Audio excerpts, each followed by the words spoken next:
When I moved into the house on Sycamore Street, it felt too good to be true. Quiet neighborhood, cheap rent, fresh paint, new locks. The landlord even smiled when he handed me the keys and said, "Just ignore the door in the hallway. It's sealed for a reason." I laughed, thought it was a joke. It wasn't. The house was old, but updated. Tall ceilings, hardwood floors. The kind of place that feels like it has history, but there was something off. It started the first night. I heard a thump from the hallway, just after 3 a.m., then a second one. I stepped out of bed and looked.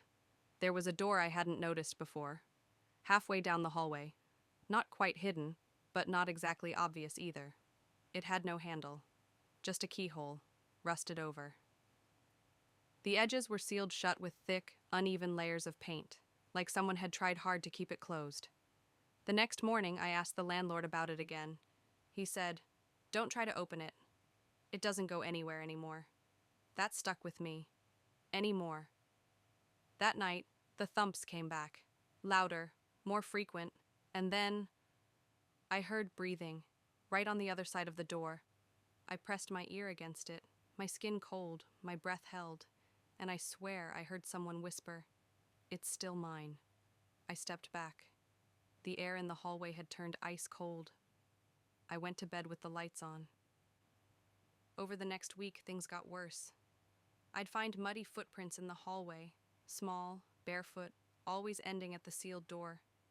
I'd wake up to find my bedroom door open, even though I locked it every night.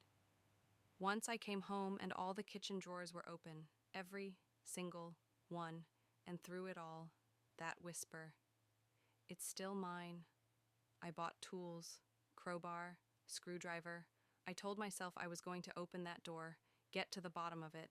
But when I pried back the paint and broke the seal, I found something behind it I wasn't prepared for. It wasn't a room. It was a wall, cement, bricks, freshly laid, almost new. But written across it in charcoal, scratched in deep like it had been begged, was a single sentence. "Don't let them out again." That night, I dreamed of voices in the walls, a woman sobbing, a child humming a song I'd never heard before, and something growling. I called the landlord in the morning. No answer. I went to his office. Empty. Abandoned. The woman next door told me something strange. "You're the first person to last more than 2 weeks in that house.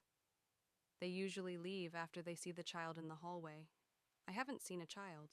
Yet. But every night now I hear the whispers inside the walls.